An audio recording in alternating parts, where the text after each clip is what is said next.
Okay, so I decided to make some bath bombs. I sell bath bombs, I sell soaps, I sell candles, hand salve, lip balms. And by my little one having autism, I thought this would be good sensory play for him and also helping mommy make some bath bombs. So I'm trying to get him to pay attention. So these have the amazing scent of moonlight pomegranate, has Epsom salt, cornstarch, baking soda, citric acid, vitamin E, and sweet almond oil. So, all right, baby. Well, I know your hands. Look, what color is it? It's blue. It's kind of purple. So yeah. Wait. Let mommy show. Let mommy show you. Look, like this. Behind the fence. Yeah. Our fingers are gonna be so colorful with all of this. So look, mommy gonna mash it together. So when I say tap it, I need you to tap it. So tap it, tap, tap, tap. Yeah. Let mommy get it out, okay? Tap, tap, tap. Tap, tap, tap. Be careful, I don't want you to fall off that chair. Look how pretty. It's like a spaceship. Tap, tap, tap. Help mommy tap. Help mommy tap it. Tap, tap, tap. Tap, tap. I go. Say, come out, please. Come on, please. Come out, please. Ain't that pretty? Yeah. Let me show the camera. Oh. So I made some previous ones. They're cranberry seed, have cranberry fig. Wait. We gotta let it dry, babe. Otherwise it's gonna mess up really bad. So I'm gonna put it over there to dry. Let's do a small one. Let's do a small one. Let mommy do a small one. Wait. You see the small one? So just scoop it like an ice cream scoop.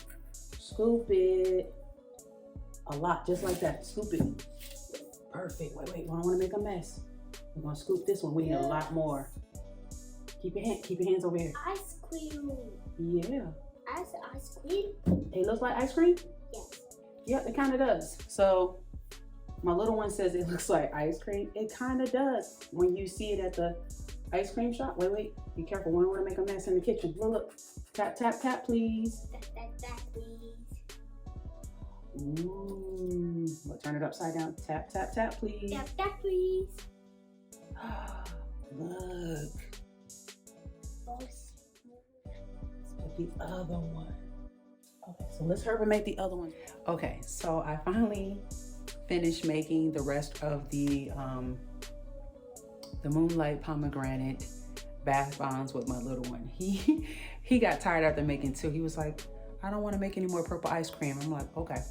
So I'm going to pan the camera over so you can see the rest. I'm kind of nervous to move the bath bombs. They're quite heavy and they're very fragile in this state after you freshly mold them and remove it from the mold. So it has to take a couple of days to harden, to dry, to get it to almost like when you go to the store, drugstore, TJ Maxx or Marshalls, that's him in the background, to be, really, really hard. I don't use any harmful synthetic chemicals. Everything's all natural, as you can see in the back. I didn't use this. I just put this in the back for make it for next time around. But once again, Epsom salt, baking soda, cornstarch, fragrance oil, citric acid is what makes it fizz. There's some other really harmful synthetics that people use in theirs. I'm not gonna, like mostly the big box store brands do. And I realized, so another YouTuber, she mentioned that they're not vegan. So, and a lot of this stuff is really costly, especially now with inflation, trying to order things, like the ingredients that you need to help it to be more like a commercially grade bath bomb are really hard to come by and they're quite expensive. So I only make stuff on a very small scale. So once again, I'm going to pan the camera over, and so these are the ones I made by myself from my other YouTube channel. This is a cranberry, the pink color, red one. I'm sorry, it's not pink. It's actually red. Cranberry fig fragrance. Like I said, the same other major ingredients. Oh, no, I forgot. I put vitamin E oil as well. So that's my almond oil, vitamin E oil, baking soda, cornstarch, citric acid, and that's just another cornstarch. And so, yeah. So he only made 2 of them with me. And the other, I can tell one of them is not gonna do so good because it's kind of crackling now. So I'm gonna let this dry for probably a good 3 days. It's Saturday today, so yeah, I'm gonna take lots and lots and lots of pictures. I always love making the really, really big ones first.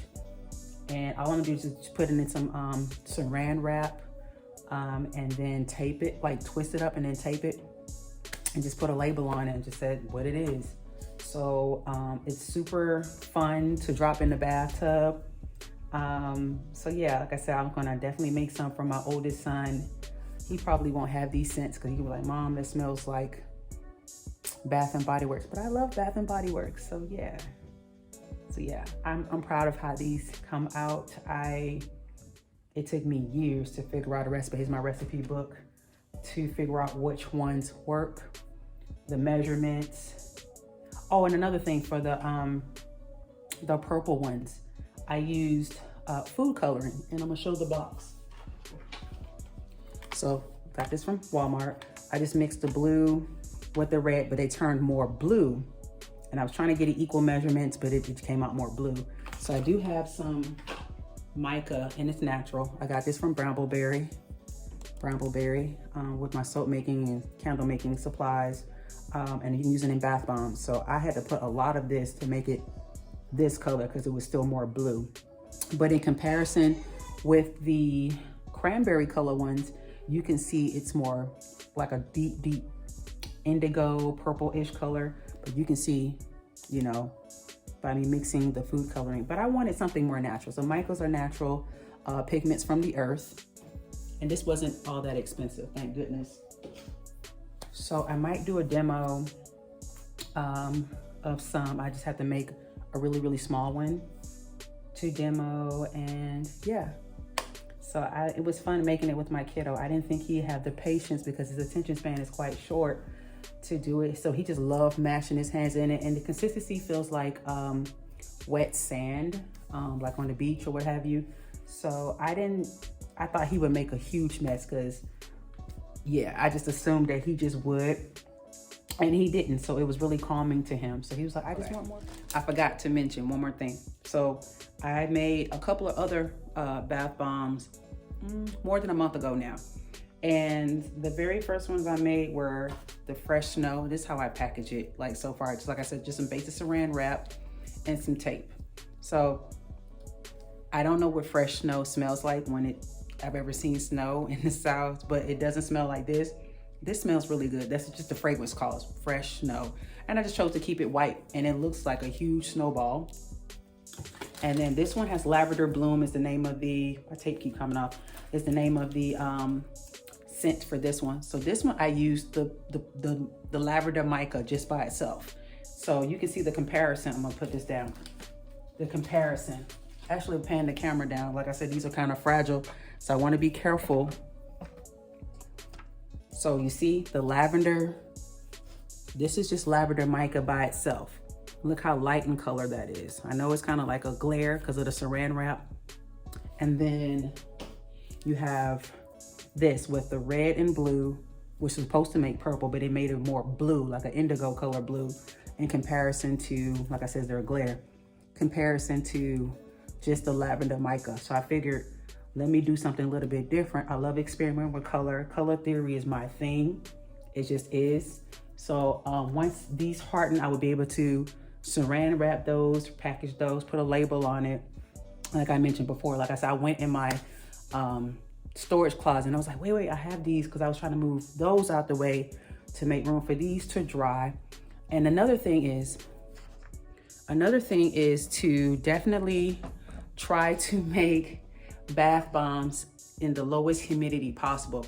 When it's really high, it won't set, it won't harden, it won't, mold in that cylinder shaped mold. It's just gonna keep either falling apart or just cracking really bad. So 2 of these are cracking really bad. So that's why I said the longer I let that sit on not being interrupted and harden over time, then it'll do a lot better.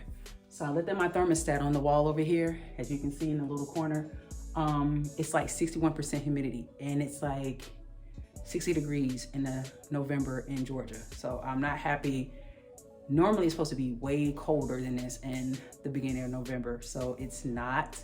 So I'm kind of worried about moving these, walking very carefully behind my phone here to put it in my laundry room to cool, because it's really dark in there and cool. So I'm gonna keep my fingers crossed. Like I said, I'm gonna take pictures once these harden after 2 or 3 days.